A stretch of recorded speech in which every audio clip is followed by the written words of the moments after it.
ನಮಸ್ತೆ ಕರ್ನಾಟಕ ಸಂಭವಮಗೆ ಸ್ವಾಗತ. ಯಾರಾದರೂ ಒಬ್ಬ ವ್ಯಕ್ತಿ ಒಬ್ಬನ ಜೀವವನ್ನ ಕಾಪಾಡಿದ್ರೆ ಆ ಕಾಪಾಡಿದವನು ಆ ವ್ಯಕ್ತಿಯ ಪಾಲಿಗೆ ದೇವರಾಗಿ ಬಿಡ್ತಾನೆ. ಆದರೆ ಇಲ್ಲಿ ಒಬ್ಬ ವ್ಯಕ್ತಿ ಸುಮಾರು 669 ಮಕ್ಕಳನ್ನ ಕಾಪಾಡಿದ್ದಲ್ಲದೆ ಅವರಿಗೆ ಒಂದು ಹೊಸ ಬದುಕನ್ನು ಕಟ್ಟಿಕೊಡ್ತಾನೆ. ಇಷ್ಟೆಲ್ಲ ಆದರೂ ಕೂಡ ಇದನ್ನು ಯಾರಿಗೂ ಹೇಳದೆ ತನ್ನಷ್ಟಕ್ಕೆ ತಾನು ಸುಮ್ಮನಾಗಿ ಬಿಡ್ತಾನೆ. ಸುಮಾರು 50 ವರ್ಷದ ನಂತರ ಈ ವಿಷಯ ಜಗತ್ತಿಗೆ ಗೊತ್ತಾದಾಗ ನಿಜಕ್ಕೂ ಜಗತ್ತು ಅಚ್ಚರಿಯನ್ನು ಪಟ್ಟೇನಾಗುತ್ತೆ. ಇದು ತುಂಬ ಇಂಟ್ರೆಸ್ಟಿಂಗ್ ಹಾಗೆ ಒಂದು ಸ್ಮಾಲ್ ಸ್ಟೋರಿ ನಿಮಗಾಗಿ. 1938ರಲ್ಲಿ ಹಿಟ್ಲರ್ನ ಜರ್ಮನ್ ಸೇನೆ ಏನು ಮಾಡುತ್ತೆ, ಚೆಕೋಸ್ಲೋವಿಯಾ ನಗರದ ಕೆಲವೊಂದಿಷ್ಟು ಭಾಗಗಳನ್ನು ಆಕ್ರಮಣ ಮಾಡಿಕೊಂಡು ಬಿಡುತ್ತೆ. ಆ ಭಾಗದ ಲಕ್ಷಾಂತರ ಜನ ನಿರಾಶ್ರಿತರಾಗಿ ಬಿಡುತ್ತಾರೆ. ಅವರು ತಮ್ಮ ಜೀವವನ್ನು ಉಳಿಸ್ಕೊಳ್ಳೋದಕ್ಕೋಸ್ಕರ ತಮ್ಮ ಮಕ್ಕಳು, ತಮ್ಮ ಮನೆಯವರ ಸಮೇತ ಅಲ್ಲಿಂದ ಪ್ರೇಗ್ ನಗರದಲ್ಲಿರುವಂಥ ಒಂದು ನಿರಾಶ್ರಿತ ಶಿಬಿರದಲ್ಲಿ ಆಶ್ರಯವನ್ನು ಪಡೆದಿರ್ತಾರೆ. ಆ ನಿರಾಶ್ರಿತ ಶಿಬಿರಕ್ಕೆ ಲಂಡನ್ನ ಒಬ್ಬ ಸಾಮಾನ್ಯ ವ್ಯಕ್ತಿ ನಿಕೋಲಸ್ ಮಿಂಟನ್ ಅವರು ಒಂದು ಸರಿ ಭೇಟಿ ಕೊಡ್ತಾರೆ. ಅಲ್ಲಿನ ಮಕ್ಕಳ ಪರಿಸ್ಥಿತಿ ಅವರಿಗೆ ತುಂಬ ಕನಿಕರ ತರಿಸುತ್ತೆ. ಈ ಮಕ್ಕಳನ್ನ ಹೇಗಾದರೂ ಮಾಡಿ ನಾನು ಕಾಪಾಡಬೇಕು ಅಂತ ಅವರು ನಿರ್ಧರಿಸ್ತಾರೆ. ಬಟ್ ಅದು ಸುಲಭದ್ದಾಗಿರೋದಿಲ್ಲ, ಯಾಕಂದ್ರೆ ಅಲ್ಲಿ ಆಲ್ರೆಡಿ ವಾರ್ ಸ್ಟಾರ್ಟ್ ಆಗಿರುತ್ತೆ. ನಿಕೋಲಸ್ ಏನು ಮಾಡ್ತಾರೆ, ಬ್ರಿಟಿಷ್ ಸರ್ಕಾರಕ್ಕೆ ಒಂದು ಪತ್ರವನ್ನು ಬರೀತಾರೆ. ಇಲ್ಲಿಂದ ಇಷ್ಟು ಜನ ಮಕ್ಕಳನ್ನು ನಾನು ಲಂಡನ್ಗೆ ಸ್ಥಳಾಂತರಿಸೋದಕ್ಕೆ ಒಂದು ಅವಕಾಶ ಮಾಡಿ ಕೊಡಿ, ಅದಕ್ಕೆ ನಮಗೆ ಅನುಮತಿ ಕೊಡಿ ಅಂತ ಬರೀತಾರೆ. ಒಂದು ಷರತ್ತುಬದ್ಧ ಅನುಮತಿಯನ್ನ ಕೊಡುತ್ತೆ ಬ್ರಿಟನ್ನ ಸರ್ಕಾರ.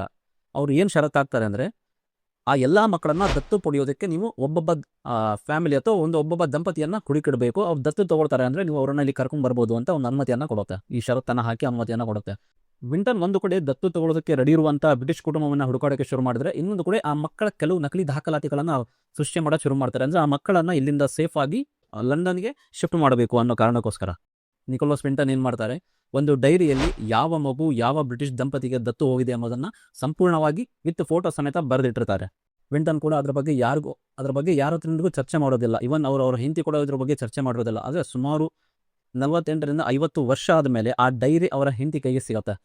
ಸೊ ಅವರ ಹೆಂಡತಿ ಏನು ಮಾಡ್ತಾರೆ, ಆ ಒಂದು ಡೈರಿಯನ್ನು ಅಲ್ಲಿನ TV ಚಾನಲ್ ಅವ್ರಿಗೆ ಕೊಡ್ತಾರೆ. TV ಚಾನಲ್ ಅವರು ಆ ಡೈರಿಯಲ್ಲಿ ಇರುವಂಥ ಬ್ರಿಟಿಷ್ ದಂಪತಿಯ ಅಡ್ರೆಸ್ಗಳಿರುತ್ತಲ್ಲ, ಸೊ ಆ ಯಾವ ಮಗು ಯಾರಿಗೆ ದತ್ತು ಹೋಗಿದೆ ಅನ್ನೋದು ಆ ಎಲ್ಲ ಅಡ್ರೆಸ್ಗಳನ್ನು ಕಾಂಟ್ಯಾಕ್ಟ್ ಮಾಡಿ ಅಲ್ಲಿಯ ಮಕ್ಕಳನ್ನು ತರಿಸಿ ಒಂದು TV ಪ್ರೋಗ್ರಾಮ್ನ ಮಾಡ್ತಾರೆ. ಅದಕ್ಕೆ ನಿಕೋಲಸ್ ವಿಂಟನ್ ಅವ್ರನ್ನ ಕೂಡ ಆಹ್ವಾನ ಮಾಡಿರ್ತಾರೆ. ಬಟ್ ನಿಕೋಲಸ್ ಅವ್ರಿಗೆ ಇದು ಗೊತ್ತಿರೋದಿಲ್ಲ, ಅವರು ಕಾಪಾಡಿದ ಮಕ್ಕಳೇ ಅವರ ಸುತ್ತ ಕೂತಿದ್ದಾರೆ ಅನ್ನೋದು. ಸೊ ಅಲ್ಲಿ TV ನಿರೂಪಕಿ ಏನು ಹೇಳ್ತಾರೆ, ಆ ಡೈರಿಯನ್ನು ತೋರಿಸ್ತಾ ಈ ವ್ಯಕ್ತಿ ಇಷ್ಟು ಮಕ್ಕಳನ್ನು ಕಾಪಾಡಿದ್ದಾರೆ ಅಂತ ಹೇಳ್ತಾರೆ. ನಿಜಕ್ಕೂ ನಿಕೋಲಸ್ ಅವ್ರಿಗೆ ಆಶ್ಚರ್ಯ ಆಗುತ್ತೆ. ಅವ್ರಿಗೆ ಇದ್ರ ಬಗ್ಗೆ ಯಾವುದೇ ಮಾಹಿತಿ ಕೂಡ ಇರೋದಿಲ್ಲ. ಅದಾದಮೇಲೆ ಅವರು ಮತ್ತೊಂದು ಪ್ರಶ್ನೆಯನ್ನು ಕೇಳ್ತಾರೆ, ಈ ಸಭಾಂಗಣದಲ್ಲಿರುವಂಥವರಲ್ಲಿ ಯಾರಾದರೂ ಇವರಿಂದ ರಕ್ಷಿಸಲ್ಪಟ್ಟ ಮಗು ಇದ್ರೆ ಎದ್ದು ನಿಂತ್ಕೊಳ್ಳಿ ಅಂತ. ಆವಾಗ ಇಡೀ ಸಭಾಂಗಣ ಎದ್ದು ನಿಂತ್ಕೊಳ್ಳುತ್ತೆ. ನಿಜಕ್ಕೂ ನಿಕೋಲಸ್ ಆಗ ತುಂಬ ಭಾವುಕರಾಗ್ತಾರೆ, ಆಶ್ಚರ್ಯ ಪಡ್ತಾರೆ. ತಾವು ಕಾಪಾಡಿದ ಅಷ್ಟೂ ಮಕ್ಕಳು ಕೂಡ ಅಲ್ಲಿ ಅವರನ್ನ ವೆಲ್ಕಮ್ ಮಾಡೋದಕ್ಕೆ ಬಂದಿದ್ದಾರೆ ಅನ್ನೋದನ್ನು ನೋಡಿ, ಒಬ್ಬ ಸಾಮಾನ್ಯ ವ್ಯಕ್ತಿ ಅಂತ ಕಷ್ಟದ ಸಮಯದಲ್ಲೂ ಕೂಡ ಇಷ್ಟು ಜನ ಮಕ್ಕಳ ಜೀವವನ್ನು ಕಾಪಾಡಿ ಅವ್ರಿಗೊಂದು ಹೊಸ ಜೀವನವನ್ನು ಕಟ್ಟಿಕೊಟ್ಟಿದ್ದಾರಲ್ಲ, ಇದಕ್ಕೆ ನಿಜಕ್ಕೂ ನಿಕೋಲಸ್ ವಿಂಟನ್ ಅವ್ರಿಗೆ ನಾವೊಂದು ಸಲ್ಯೂಟ್ ಹೇಳಲೇಬೇಕು.